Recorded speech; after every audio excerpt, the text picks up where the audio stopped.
Ladies and gentlemen, boys and girls, children of all ages, this is the Supernova Show! And I am your host, Colton Roberts. And this show is going to be pretty interesting. We got some Andor to talk about. I think it's 7, 8, 9, and 10, if I recall what we talked about last week. And then we got Black Adam to talk about. But just as always, we got our main man, Mr. Robert Castor. No intro, huh? No undisputed. Yeah. Yeah, like I was trying to, because I know we both agreed that this was going to be a shorter show today. Yeah. So you cut for the sake of the intro to say. Yeah. Well, also I was just like thinking about, I just planned like literally, if I had like 10 more minutes, I would have finished the last Dooku episode. But I was just like, no, I don't have enough time for that. So I was just like, not enough time.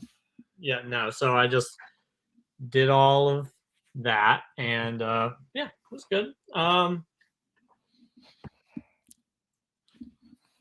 Hey. Oh, somebody watching? Oh, nice. It's early there. Oh yeah, it surely is. But yeah, it's how are you doing? Good. Going on a very long break now, so I don't have to think about work for 2 weeks. Well, that's good. Yeah, it's about that time, right? Mm-hmm. I call it my 16-day long weekend. Yeah.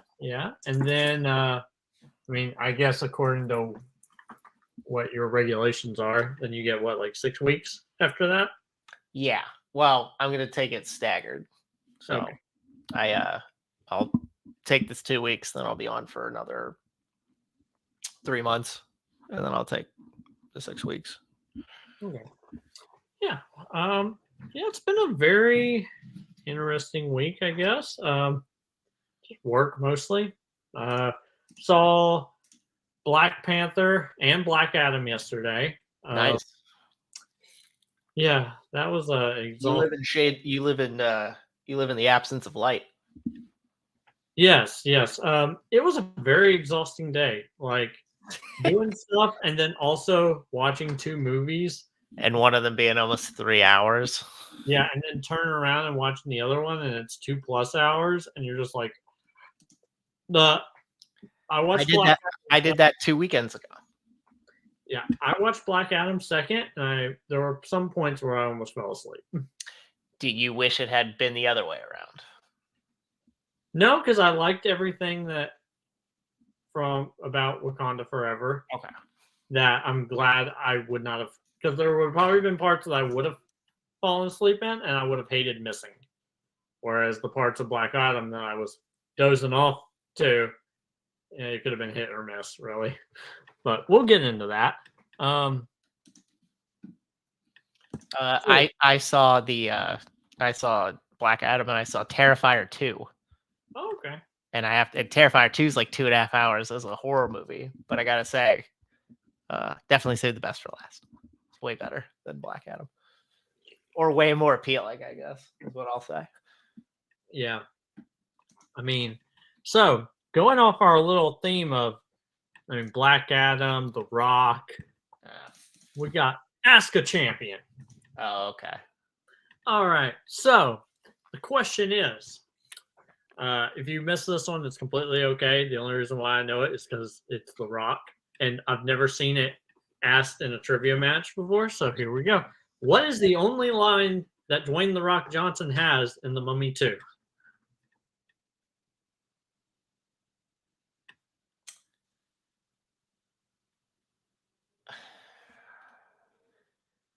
You don't mean in English? You just mean a line? Yeah. Right. Like what he says, and yeah. Damn it! I'm trying to remember exactly what it is. We shall see. Oh, I have to now figure out what the translation is, because it's Aku Mashinte.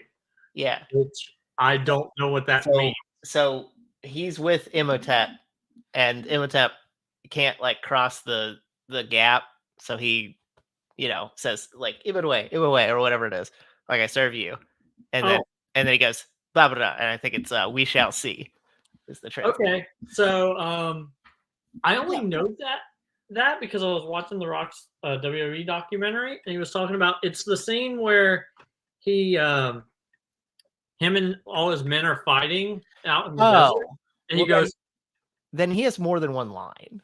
okay, well, he said in the documentary, he's like, yeah, this is my only line in the movie, and then it turned into my movie career. That's absolutely not true, unless you don't count it because it's him CG, but it's still him because he's the Scorpion King. It's just Yeah, I wonder because I know he was like, yeah, I don't know what it means. It could be, hey, go get me lunch or something. But yeah, you're right. He does have a line.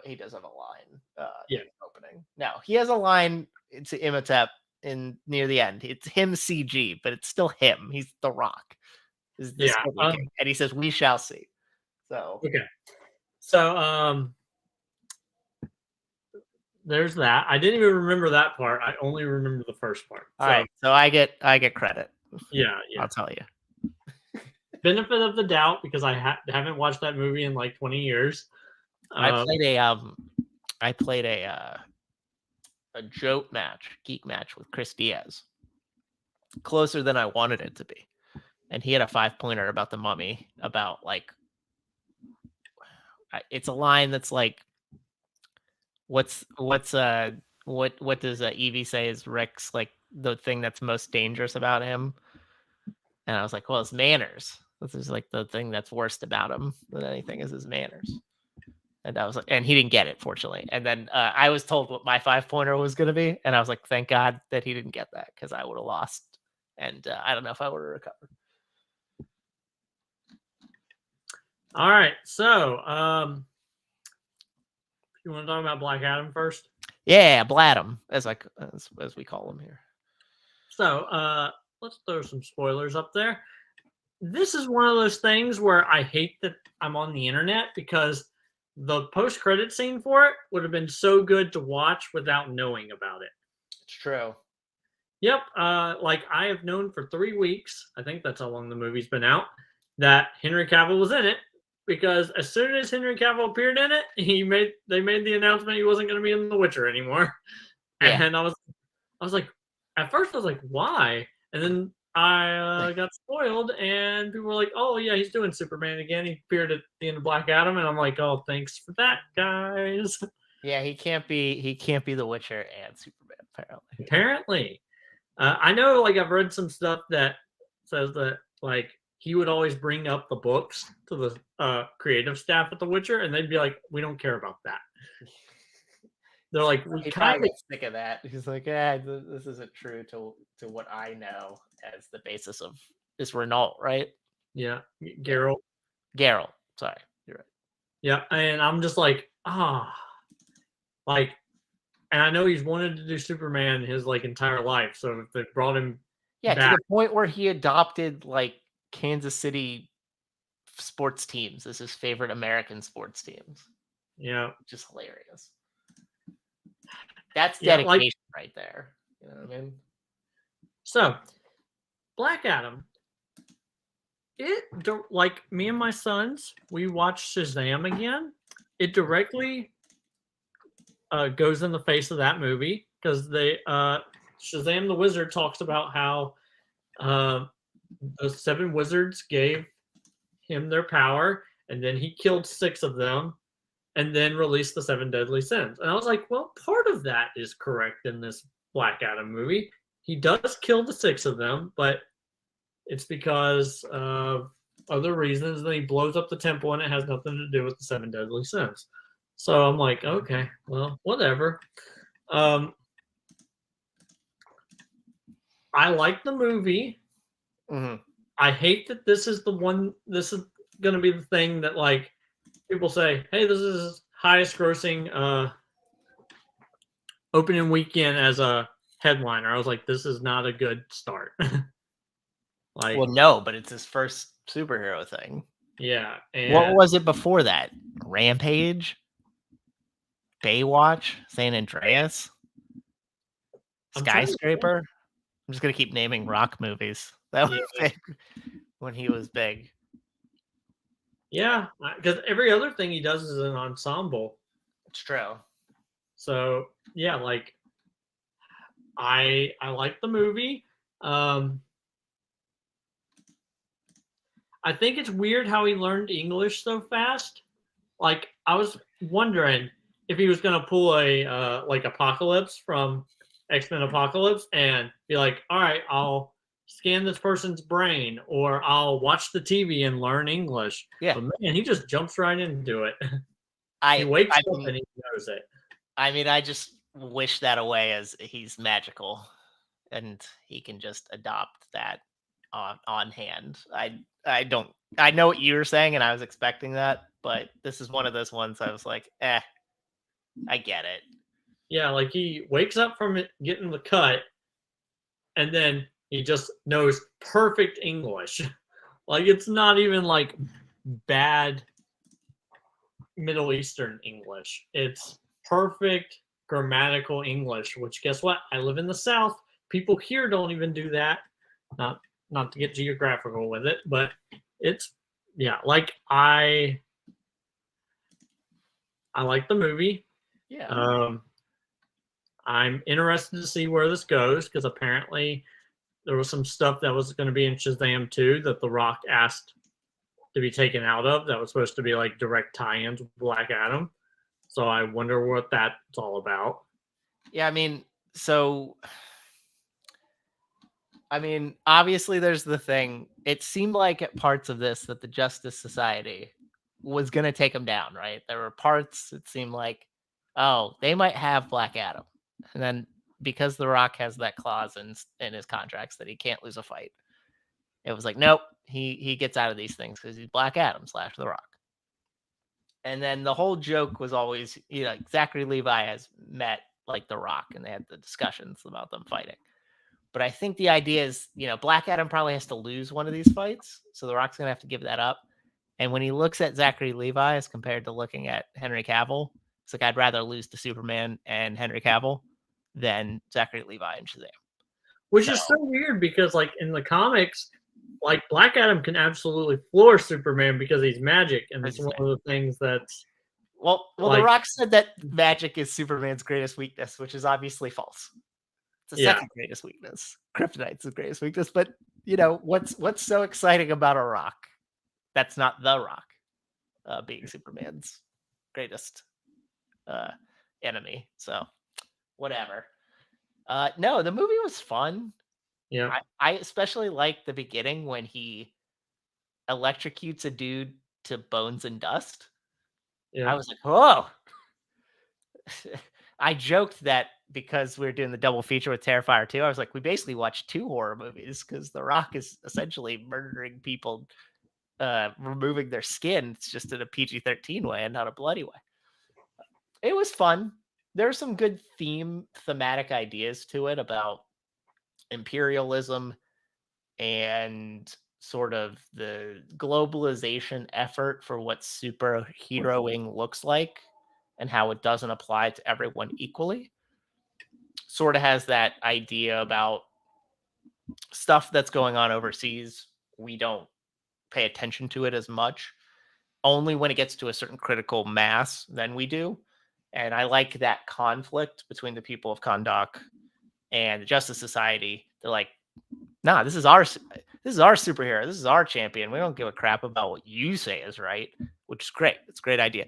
They needed to expand on that more, and that needed to be the main conflict as opposed to this thing with Sabak, which is a terrible name because every time I hear it, I'm like, well, Sabak, the Star Wars card game, is way better than this villain is. Absolutely, 100%. And somebody said he looked like Dave Grohl as the devil in Tenacious D in the Pick of Destiny. And I was like, my Lord. Yeah, he does kind of look like that. So, and then like it seemed like great sequence, right? With Dr. Fate doing the duel, trying to keep Sabak off the throne, which again was a thing that was never established, that we get to the throne, then we all lose. If he gets to the throne, we all lose. But the duel sequence of him physically trying to keep him at bay while mentally telepathically trying to get to Teth Adam and, break out of his holding cell, which he should have never been able to break out of in the first place. But he did. And then it's kind of followed up with, well, the Black Adam could just tear him in half. Oh, well, why didn't he just do that in the first place? Why all the noise? Why all everything? So the third act is the worst part of the movie. First two acts are the best part. Anytime he was in conflict with the Justice Society, obviously the best parts of this movie are like Dr. Fate. Dr. Fate's the best part of the movie by far. I hope we get more Pierce Brosnan in a prequel or something else. They bring him back. I don't care. But Pierce Brosnan was amazing in this movie. I enjoyed him so much. I don't know if it's the most favorite thing I've seen Pierce Brosnan in, but it's close. And I like Aldous Hodge as Hawkman. He really didn't get with the program that he couldn't beat Black Adam up, but he kept trying. Guess that's the mark of a hero. And yeah, you're right about getting spoiled about the Superman thing. I knew that was happening long before I watched the movie. But it's a fun movie. It doesn't do what it was promised to do, which was shift the balance of power of DCEU. But I definitely think it's in the upper half of DCEU movies. I definitely think it's better than Suicide Squad. I definitely think it's better than Wonder Woman 84. Oh, yeah, definitely. I would probably put it above Justice League. I'd probably put it above BVS, maybe. Aquaman, maybe. Yeah. Shazam, I think I like Shazam more on the surface, but there's more critical stuff, or there's more stuff that will have long resonating impact. And I think that's it, but that's in the upper half of DCU movies, so that's good. Yeah, I'm trying to think. I'm like, Man of Steel, The Suicide Squad. Mm-hmm. I think I like Birds of Prey better. Yeah, I can't stand Birds of Prey. But, Wonder Woman.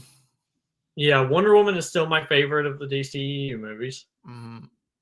Again, if you said BVS, if you said Aquaman, I would understand. Like the ultimate cut of BVS, yes, I love that version of the movie.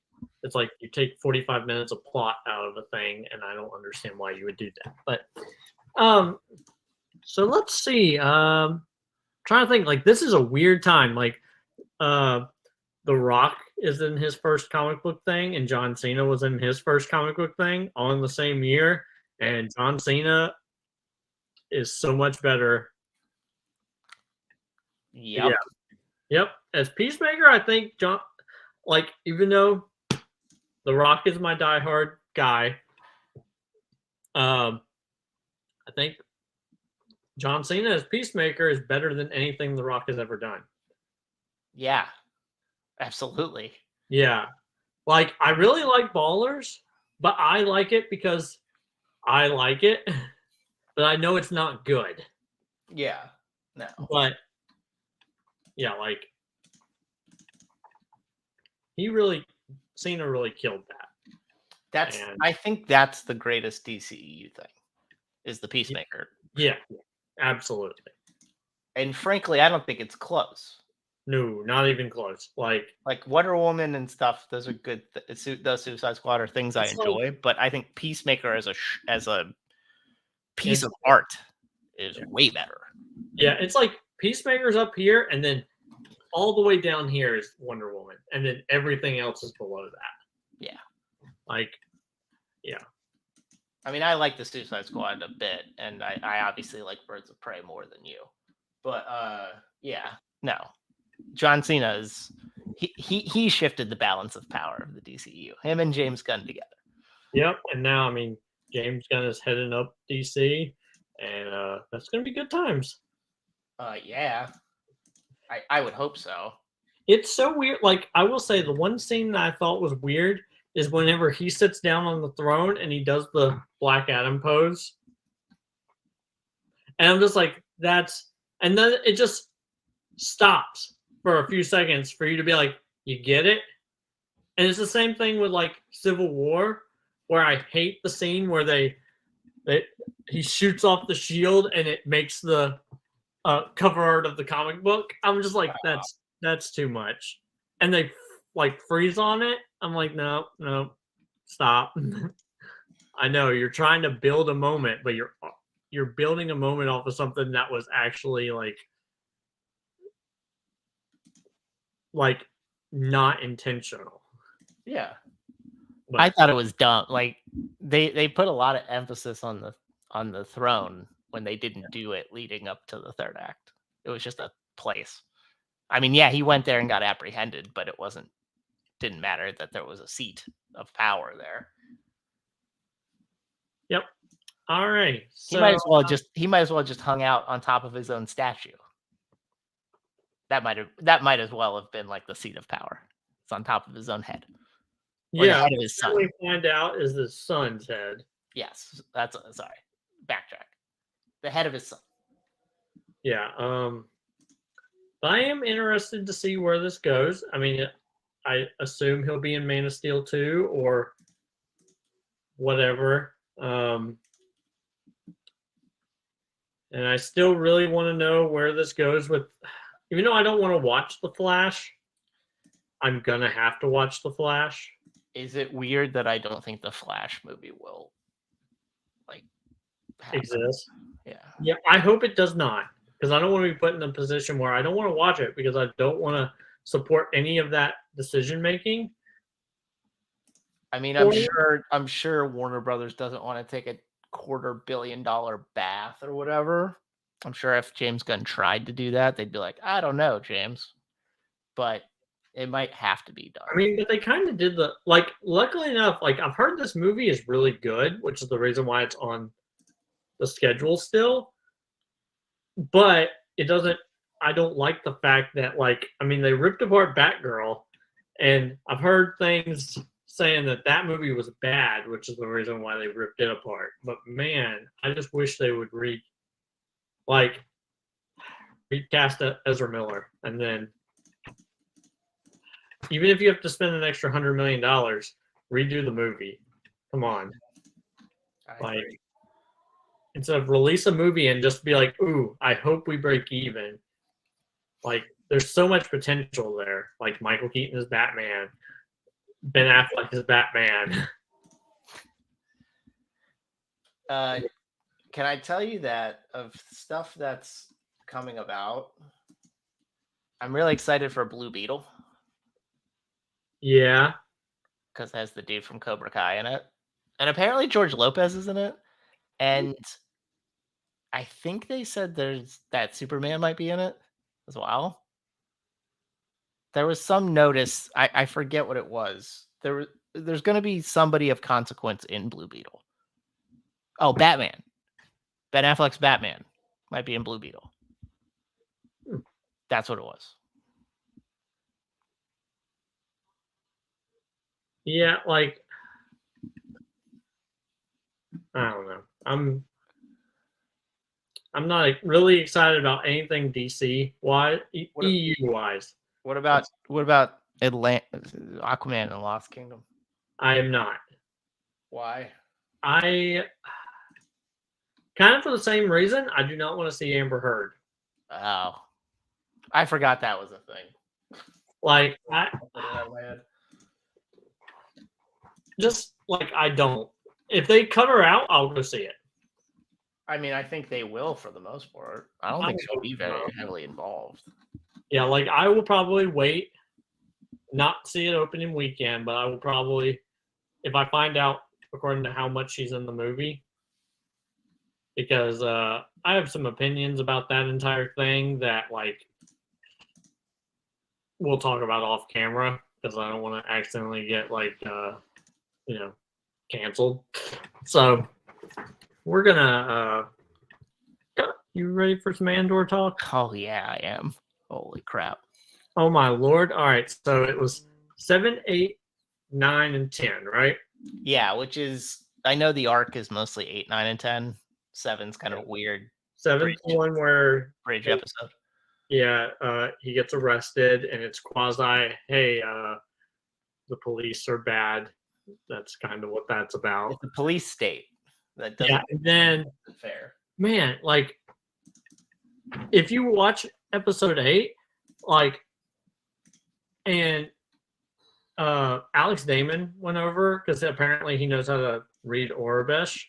That one of the charges for one of the people that got arrested with him is potential force sensitivity. Oh, Like they didn't even test them to see. yeah. It's just they may have done something that might mean they are force sensitive, and hey, they get 6 years in prison for That's that. too much work to do the due diligence, man. Like, I think it is so weird that Cassian, in my opinion, I think Cassian has absolutely been building parts to the Death Star. Yeah. Like, so it's so weird that now they're building parts to the Death Star, and it's going to be the thing that ends his life. And, yep. And episode 10, spoiler alert if anyone's out there, I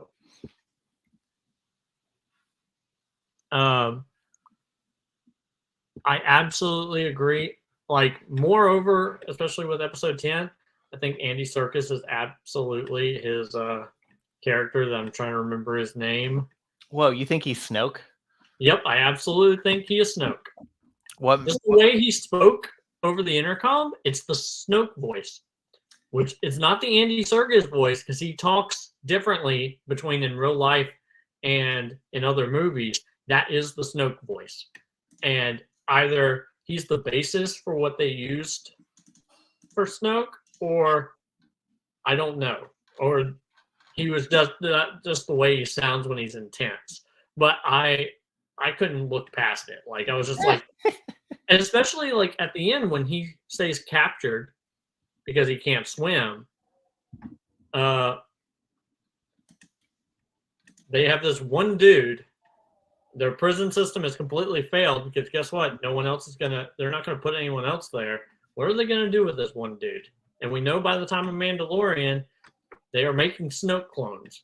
That is absolutely what they're doing. Or making host for the Emperor. So it would not bother me at all if he like got turned to the dark side and he was the basis for the first Snoke idea. So do you think he's force sensitive then? Well, it could be one of those things where they try and plant force sensitivity into someone. Like they tried to do that with midi-chlorians. Well, I mean, they tried to do that with Rey's dad. Like he was a non-force sensitive clone of Palpatine, and then he escaped and made babies with a regular gal, and then Rey was force sensitive, and like I feel like Disney is doing all these things to like, hey, make us appreciate the sequel trilogy, and this could just be another one of those things. Be like, hey, we made these comics all about Snoke's backstory, and he was super cool, and then we decided just to make him into Palpatine's meat puppet.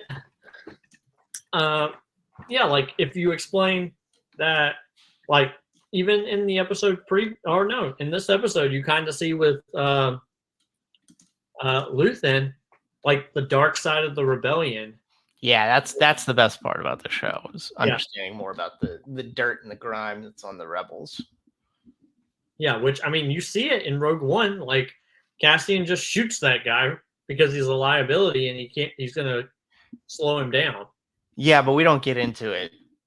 It's only a 2-hour movie, right? So we don't get into it quite in the same with the same poetry and the same weight as we do here, which is incredible. Yeah, and it's very interesting how where the show is going, and I mean, this is the best stretch of the show. 6 through 10, the back half, it has just been. It's been a symphony, essentially. It's an orchestra that's put together so beautifully, which you can't say for a lot of the Star Wars shows and a lot of the Disney Plus Star Wars content in general. Yeah. So the idea of Tony Gilroy doing this, I was listening to something, they said basically this is going off the way it is because they kept approaching him after Rogue One to do a follow-up, a Cassian follow-up, and they kept pitching him ideas, and he had no interest in anything that they were pitching him. And it wasn't until he came across, generated this idea of how he wanted the story to go. It wasn't until then that he decided to actually move forward and build out the concept and then show and build out the written word that then generated into what it is we're seeing on screen. So it's because he has this autonomy that Star Wars gets to be as good as it is. And that's part of the reason why Filoni and Favreau are so successful at doing it in the endeavors they have, because they mostly have carte blanche too. They have less of it because they have to they're beholden to the bigger stories of things that Disney still wants to do. But Disney, for the most part, lets them figure out the nuts and bolts of how to get there. Yeah, the fact that like all the Filoni-verse stuff is all eventually, I think, going to tie up into a movie where we don't have to worry about this because it ends in a movie. Yeah. Like we see Forrest Whitaker as, freaking Lord, I'm just Saw Gerrera. Yeah, Saul Guerrera. And like he's just like, nah, I'm not going to go help those dudes. But now that those guys are about to get straight up killed. So yeah, he can't be a part of that. Which,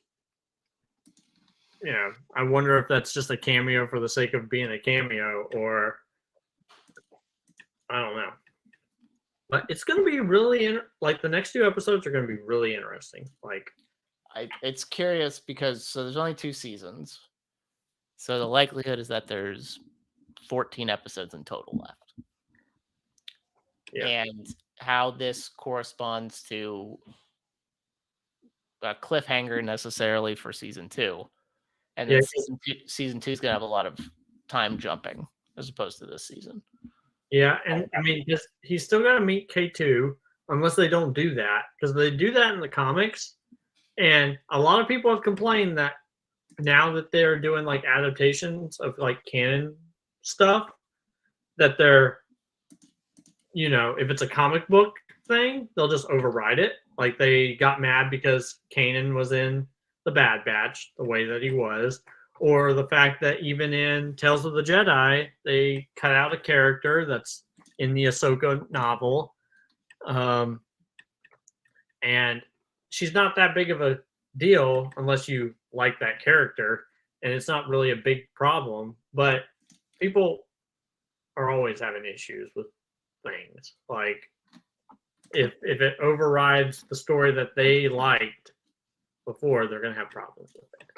Mm-hmm. I know people are like, I know a lot of people like last week or the week before that when Tales of the Jedi came out, they were like, get Dave Filoni away from Star Wars because he overrided that thing. And I'm just like, first off, that writer put it in there because Disney wasn't going to let them continue doing Clone Wars, but they wanted to make money off of it. So they asked this author to write, hey, we know she finishes up at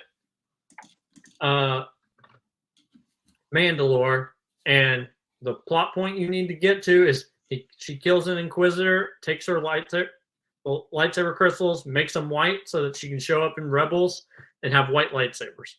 And you have to fill in the gaps on why she has white lightsabers in Rebels. Go. And so that's what she did. So yeah, I don't think the creator should be beholden to something that was created during a time period when they were not allowed to create it themselves. Mm-hmm. It just... Not everybody has to play in the same sandbox, Yeah. But, this is... I hate that there's only 2 more episodes. Yeah. It's really annoying. Not only for the sake of... We probably won't have a show next week, which is great. And And then the week after that's Thanksgiving. Yeah, so we'll probably not have one for the next 2 weeks, which means like next week or whatever that week is when we come back, that will be that will be the end of Andor. Mm-hmm. We'll talk about that, and then the following week we can talk. Actually, no, that entire week we'll probably talk about Tales of the Jedi, all of Andor, and Black Panther. But then I don't know what we'll have after that, because I don't know what else is coming out for the rest of the year. It's not really going to be anything in the realms that we generally talk about. Yeah. So we might have to be creative.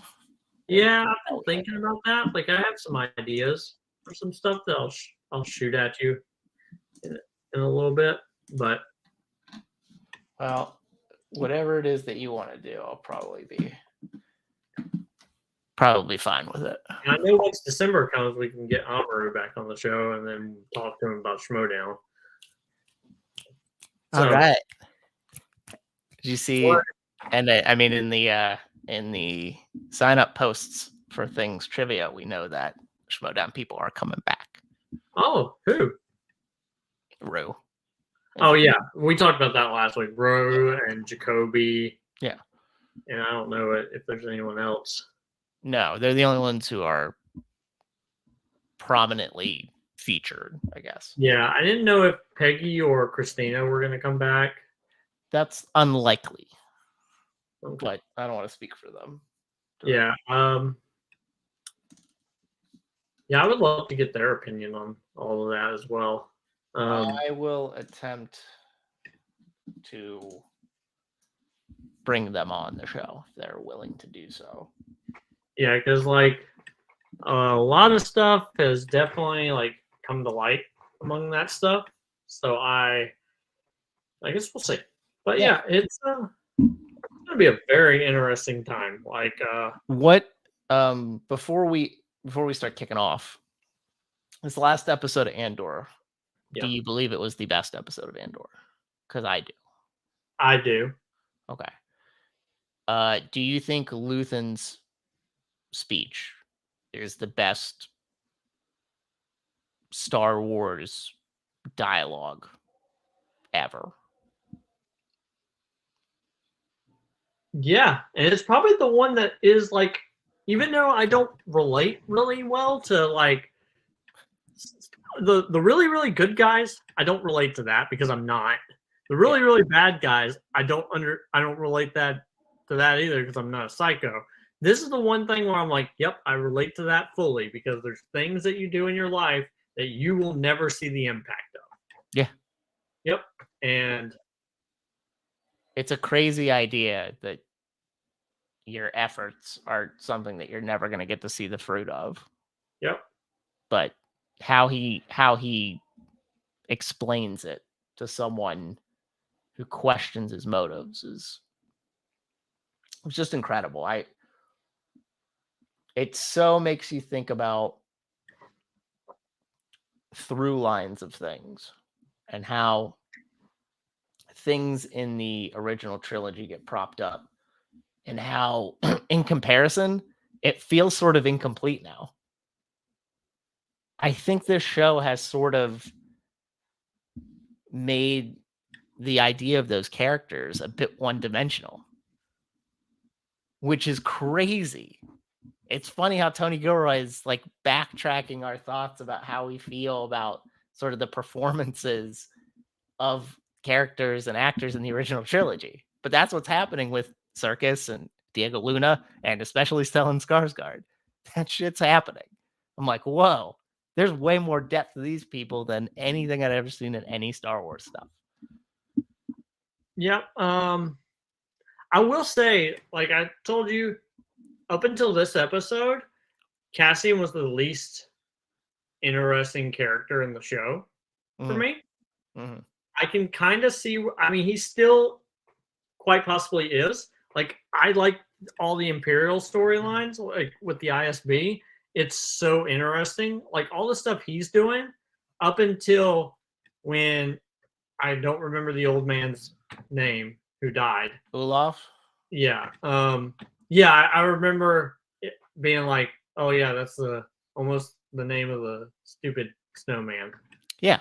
Yeah. Um, but yeah, and then of course, if you hadn't have told me, I would have never noticed that that guy that's in the Melshi. prison with him is absolutely the guy in Rogue One. Yeah, I mean, if you didn't know that leading to this one, then the idea that like Cassian's that's the only dude who's with him running away at the end, you're like, oh, that dude must be pretty important. Oh, Yeah. he's with him for 5 years, Yeah. hanging out, doing shit. Like, I don't know what happened to all the other prisoners, but we do know what happened to Melshi. And I really hated the entire, oh yeah, that he was gonna get left behind. That crap, I still don't remember what his character name is. Friggin' Snoke. Kino, Yeah, Kino. I just Kino Kino Loy. Loy. Yeah. Uh, he is. I was like, whenever he was like, "Oh, I can't swim," So and heartbreaking. then you see the two of them running off, and I'm just like, "No, there should be three. Two people should have just helped him get his way. Come There were on, so many people. There's enough people that could have helped him swim. Yep, that's the reason why. There's no reason, unless he's going to come back later at some point, for them to have kept him from getting all escaping. I thought he was just gonna die. So the fact that he lived past the prison break, you're like, oh, Yeah, like he should be more important. yep. And like I will say, a lot of people think, oh, Andy Serkis is just the CGI guy. Nah. No. This show proves right there. He's like Watch the Prestige. It's very good in the Prestige. As much as you want to say like his claw, Ulysses' claw is ridiculous, it is, but that's on purpose. Yeah, and like he's great as Alfred. Yeah, I mean he's not my favorite Alfred, but he's pretty good for what they gave him. No, he's a good actor. He's not relying on CGI to make his acting prowess relevant. It's just that's what he's mostly known for. But I think maybe he's stepping aside from that a bit now. Yeah. Yeah, because I know he does a lot of the still some of the stuff that he does. Like he uh does the audiobooks for all the Lord of the Rings books. And apparently like he talks normal and tries to do voices based on everything else. And then whenever he goes to Smeagol, he's just like hunched over, like fully into that thing. And I'm just like, yes. You have to live the character. Can't just be the voice. You got to do the mannerisms too. Yep. Yeah, it's a good time. I do have a question now that we brought this up. Who is your favorite Alfred?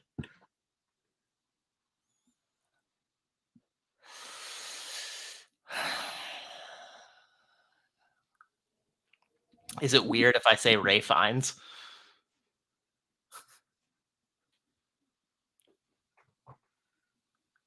When was The Lego Batman movie.